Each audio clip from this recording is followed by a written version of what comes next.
Jordaanrivier vloei vir 251 km ver van die noorde van Israel, deur die see van Galilea, tot in die see van Araba. Daar waar die Jordaanrivier ontspring, is daar 3 riviere wat bymekaar kom om die Jordaanrivier te vorm. En hierdie helder vars water kom uit die Hermonberge uit met smeltys en dit vloei in die see van Galilea in. Een van die natuurwonders van die wêreld. Varswatermeer 200 meter onder seevlak. Hier vind jy soveel oorvloedige lewe met 27 soorte visspesies, voëlspesies waarvan jy net kan droom om te sien. En rondom hierdie meer is daar duisende mense wat 'n lewe maak uit visvang, met vissersbootjies en vissersnette. Jy het hierdie prent van lewe wat rondom hierdie meer floreer. Maar dan is hierdie selfde meer se vars water wat uit die Jordaanrivier uit deur die Jordaanvallei vloei, kom dan in die see van Araba. En hier is geen lewe nie.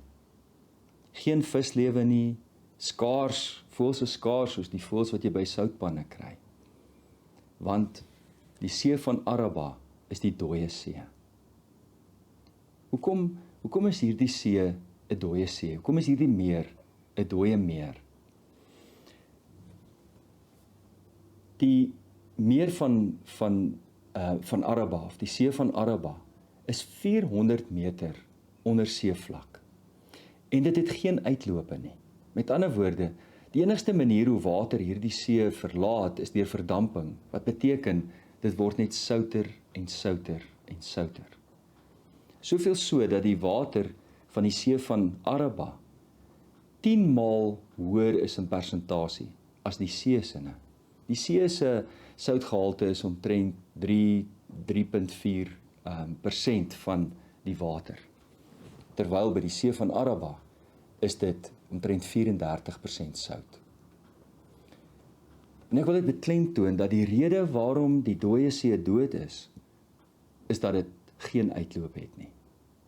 Ek was nog 'n jong man toe ek by 'n skrywer oor hierdie beeld gelees het en ek dink dit was Philip Yancey. Toe het hy geskryf dat hierdie beeld is eintlik 'n baie mooi metafoor vir ons geestelike lewe. En wat hy skryf is, ons as gelowiges het 'n inloop van vars water. Ons hoor die woord van die Here. Ons doen ons Bybelstudie. Ons luister na die woord in ons gesinne van ons grootwordjare. Ons het kategese bygewoon. Hoopelik doen ons self Bybelstudie. En ons gaan op ons knieë en ons bid. Ons het hierdie stroom van lewende water wat in ons invloei. Maar dan het ons nie 'n uitloop nie. En jy kan hierdie uitloop eintlik in 'n klomp maniere verstaan. Met ander woorde, dit gaan oor hoe ons van onsself gee, hoe ons diensbaarheid gee, hoe ons offers gee. Maar ek dink die besondere tema waaroor ek vanaand wil praat, is die uitvloei uit ons geestelike lewe wanneer ons getuig. Wanneer ons van die goedheid van die Here getuig. Luister net wat sê die woord van die Here vir ons om te getuig. Matteus 28 vers 19 tot 20. Gaan dan heen, maak disippels van al die nasies en doop hulle in die naam van die Vader en die Seun en die Heilige Gees en leer hulle om alles te onderhou wat ek julle beveel het. Handelinge 1 vers 8.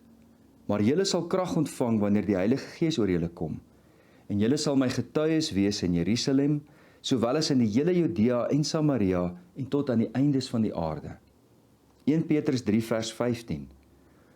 Maar heilig die Here God in julle harte en wees altyd gereed om verantwoording te doen aan elkeen wat van julle rekenskap eis oor die hoop wat in julle is, maar met sagmoedigheid en vrees.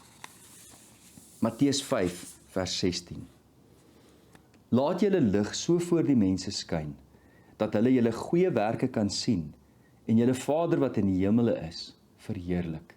Met ander woorde, hier kom dit uitdruklik ook na vore dat nie alleen met ons woorde nie, maar ook met ons hele lewe behoort ons te getuig. Romeine 10 vers 14. Hoe kan julle hom aanroep in wie hulle nie geglo het nie? Romeine 10 vers 14. Hoe kan hulle hom aanroep in wie hulle nie geglo het nie?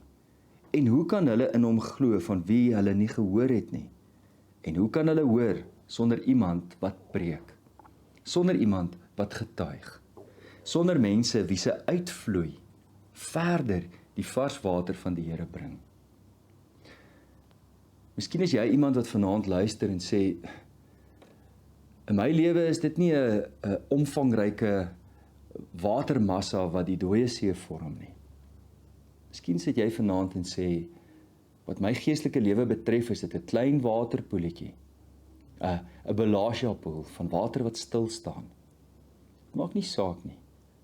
Die goeie nuus van die goeie nuus is dat die lewende water hierdie oomblik, wanneer jy jou ore, jou hele sintuiglike wêreld oopmaak, jou geestelike lewe oopstel vir die vloei van die lewende woord van die Here, kom dit dadelik in ons lewens in.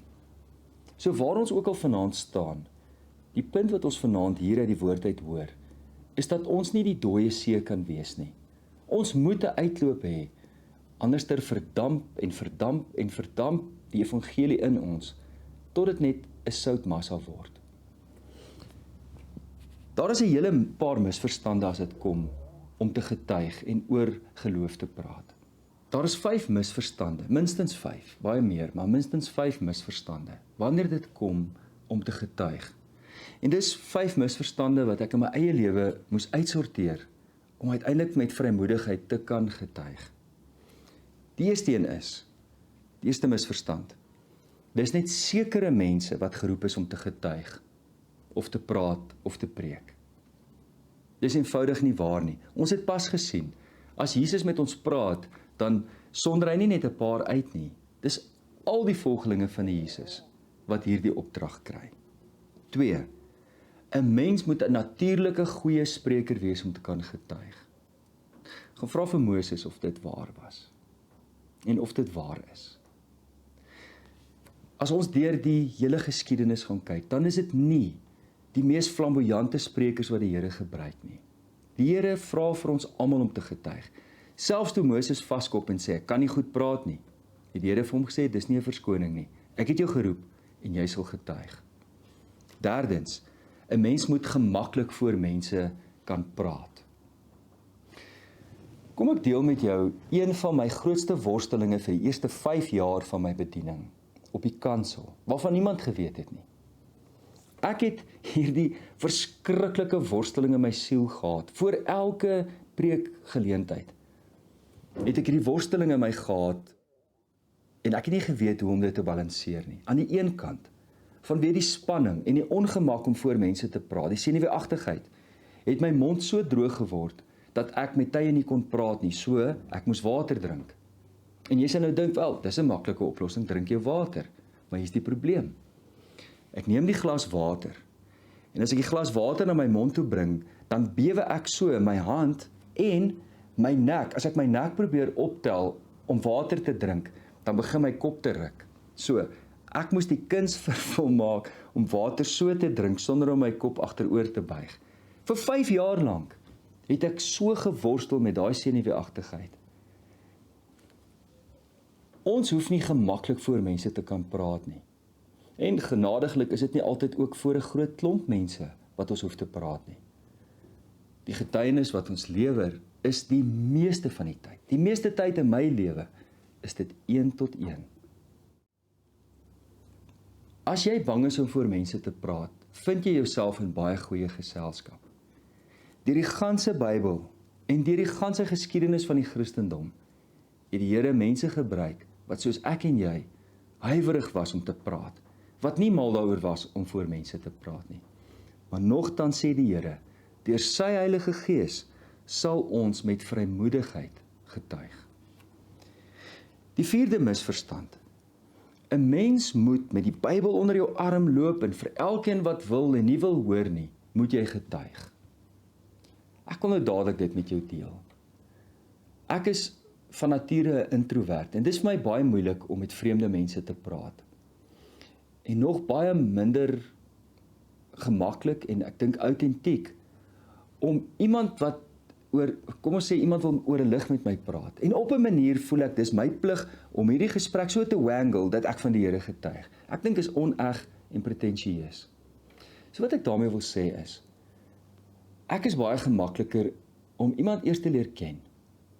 En ja, daar's uitsonderings en partykeer kruis jou lewenspad net een keer iemand. Byvoorbeeld, ek ry nou die oggend in die verkeer en voor my is daar 'n gebeure van twee mense van verskillende rasse en daar's konflik in die verkeer en ek sien dit gaan uitloop op iemand gaan mekaar raakry of hulle gaan stop voor mekaar en daar gaan 'n vuisgeveg wees. En op 'n stadium is hierdie twee jong mannetjies in hierdie Hyundai bakkie kom so langs my in en hulle venster is oop en ek maak my venster oop en ek sê, Boeta, goeiemôre, ek sien jy is baie kwaad. Kan ek jou raad gee? Hierdie gaan niks goeds vir jou in die sak bring nie. Raak nou rustig, dink aan iets lekkers soos om te gaan visvang of gaan sit en lees jou Bybel. En hy sê, dankie oom, en hy ry verder verby. Ja, soms is dit in 'n oomblik. Maar die meeste kere in ons lewe is dit eintlik daar waar ons mense vir 'n langer tyd ken en hulle ons reeds vertrou. En hierdie is 'n baie belangrike aspek.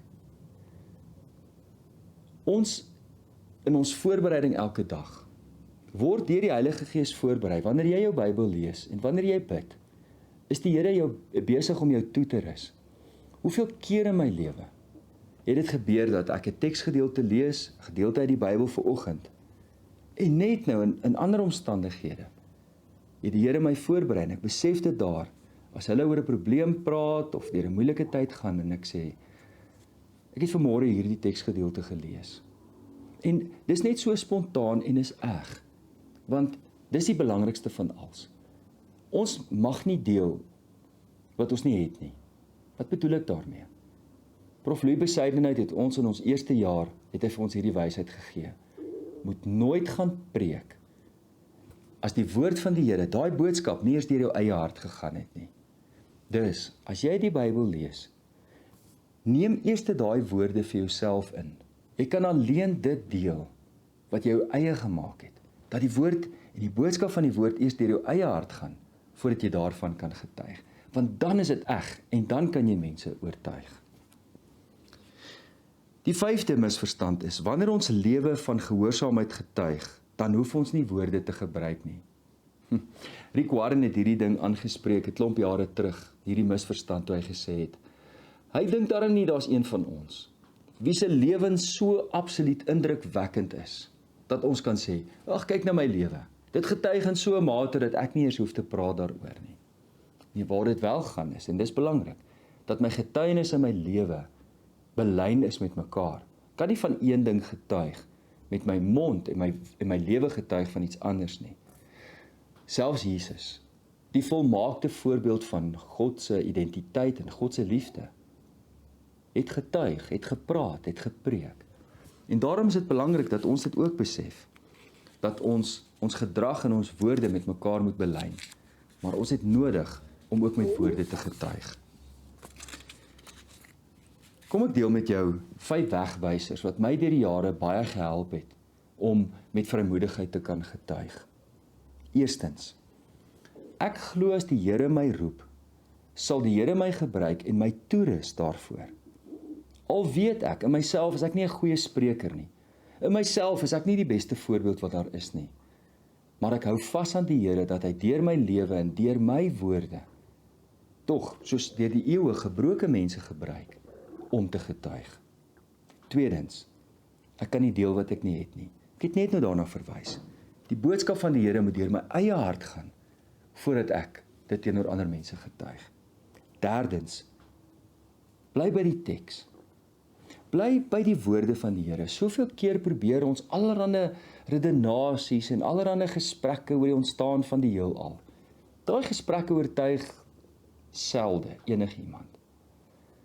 Bly by die teks, bly by die woord van die Here. Hoe verder ons wegbeweeg van die woord van die Here af, hoe gevaarliker raak ons in ons getuienis. Maak seker, jy verstaan wat hier in die woord staan. En ons het soms nodig om oor 'n enkele waarheid in die skrif te praat. En dit het soveel trefkrag en oortuigingskrag. Vierdens, ek besef baie kere dat ek eers eintlik iets verstaan en dit onthou, wanneer ek dit aan 'n ander verduidelik. So wat bedoel ek daarmee?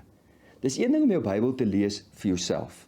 Jy dink jy is die eindpunt. Ek lees my Bybel en is net vir my. Maar wanneer jy die Bybel lees, en jy lees dit op so 'n manier dat jy weet, ek moet hierdie vir my kinders verduidelik, of vir my klasie verduidelik, of vir my vriende, of ergens op my lewenspad, gaan ek hierdie woorde so moet inneem, dat ek dit weer met 'n ander kan deel. Dan luister 'n mens anders na daai teksgedeelte, en jy neem dit op 'n ander manier in. Die 5de punt. Ek is nie daar om punte te skoor nie. Met ander woorde, ek is nie daar om iemand anders te oortuig met my flamboyante redenasie nie. Ek is nie daar om die eerlike waarheid te sê, om iemand anders te oortuig nie. Dan oorskry ons die grense van ons mandaat. Soos Johannes die Doper, wil ek graag in my getuienis genoeg sê om eintlik heen te wys, weg van myself af en te sê, daar is die lam van God. Want om eerlik te wees, die getuienis en my woorde gaan nie oor my nie. En daar moet ons baie versigtig wees. Ons moet nie so getuig dat dit klink of dit oor my gaan nie. Ek getuig nie namens myself nie. Tweedens, ek getuig ook nie vir 'n kerk nie. Ek probeer iemand nie oortuig om deel te word van my gemeente of van my kerk of wat ook al nie. Ek getuig van die koninkryk van God, waar iemand die ingang in die koninkryk kan sien as die enigste opsie van my lewe om in die teenwoordigheid van die Here te leef. Die kerkgenootskappe waarin ons onsself bevind, is 'n bysaak. Dis die geloofsfamilie waarvan ons deel is. Maar ons getuig van God en God se liefde en sy geregtigheid en sy koninkryk. Hierdie beeld van die dooie see het mense deur die eeue heen aangegryp. En die meeste so die mense wat in daai landstreek gewoon het. En luister net hoe Esegiel 'n visioen kry. Ons lees dit in Esegiel 47 vers 1 tot 12. Hoe Esegiel 'n visioen kry van hoe die dooie see lewend word. Kom ons lees nou saam uit Esegiel hoofstuk 47 vers 1 tot 12. Die man het my teruggeneem, onthou dis 'n visioen. Die man het my teruggeneem na die ingang van die tempel. Kyk, water het onder die drempel van die tempel uitgestroom aan die ooste kant. Die voorkant van die tempel was immers aan die ooste kant. Die water het onder die tempel uit aan die regterkant, suid van die altaar afgevloei. Hy het my deur die noordelike poort uitgeneem en my buite om laat gaan na die buitepoort wat oosfront. Kyk, water het uitgeborrel aan die regterkant. Toe die man in 'n oostelike rigting wegstap, was daar 'n maatlyn in sy hand. Hy het 1000 el afgemeet en my die water laat oorsteek, waar die water enkel diep was. Hy het nog 1000 el afgemeet en my die water laat oorsteek, water wat nou nie diep was. Hy het nog 1000 afgemeet, 'n stroom wat ek nie kon oorsteek nie. Ja, die water het gestyg, water waarin 'n mens kon swem, 'n stroom wat nie oorgesteek kon word nie. Hy het vir my gevra, sien jy dit, mensekind? Hy het my weer na die stroom se wal laat terugkeer. Toe ek weer terug is daar, kyk, toe is daar op die stroom se walle 'n groot aantal bome aan albei kante. Die man sê toe vir my, hierdie water vloei weg na die oostelike streek en loop dan af na Araba en kom by die see uit. Tussen hakies die dooie see. En die see waar dit uitvloei, daar word die water vars. Daar sal allerlei lewende wesens wees wat krioel. Oral waar die stroom kom, sal hulle leef, en daar sal groot hoeveelhede vis wees. Want waar hierdie water kom, sal die soutwater vars word. Alles sal leef waar die stroom kom. Daar sal vissers langs die see staan, van En-Gedi af tot by die En-Eglaim. Daar sal droogmaakplekke vir sleepnette wees. Daar sal geweldig baie soorte vis wees, net soos die vis in die groot see. Hier wys hy ook na die Middellandse See. Sy moerasse en kuile sal egter nie vars word nie, vir soutontginning is dit bestem. Aan weerskante van die stroom op sy walle sal allerlei vrugtebome groei. Hulle blare sal nie verwelk nie, en hulle vrugte sal nie opraak nie. Elke maand sal hulle nuwe vrugte dra, want dit is uit die heiligdom wat hulle water vloei. Hulle vrugte sal as voedsel dien, en hulle blare tot genesing. En dit is wat gebeur, wanneer die stroom van die waarheid en die woord van die Here deur ons lewe vloei, in ons lewens invloei. Gaan lees Psalm 1, wat baie ooreenstem met hierdie beskrywing. Maar die belangrikste van alles, Op hierdie manier word die dooie see die lewende see. Mag ek en jy met vrymoedigheid getuig. Kom ons bid saam. Hemelse Vader, baie keer in ons lewens is ons onseker. Ons voel selfbewus, skaam om te getuig. Ons besef vanaand dat U ons roep en ons toerus ver bo ons vermoë. Help ons om U te vertrou, om die woorde in ons mond te lê, dat die borrelende lewende water wat in ons lewens invloei, dat dit 'n oorloop sal hê na ander mense se lewens. Ons dink aan die kere in ons lewens toe iemand nie 'n dooie see was in ons lewens nie. 'n Uitloop gehad het wat ons lewens so verryk het, wat ons vervul het met lewende water. Help ons om so te getuig, waar U ons elke dag ook al heen lei. Dankie Here, vir lewende water. Mag ons dan so lewe leef voor U, en ook so saam met mekaar. Dit bid ons in Jesus naam. Amen.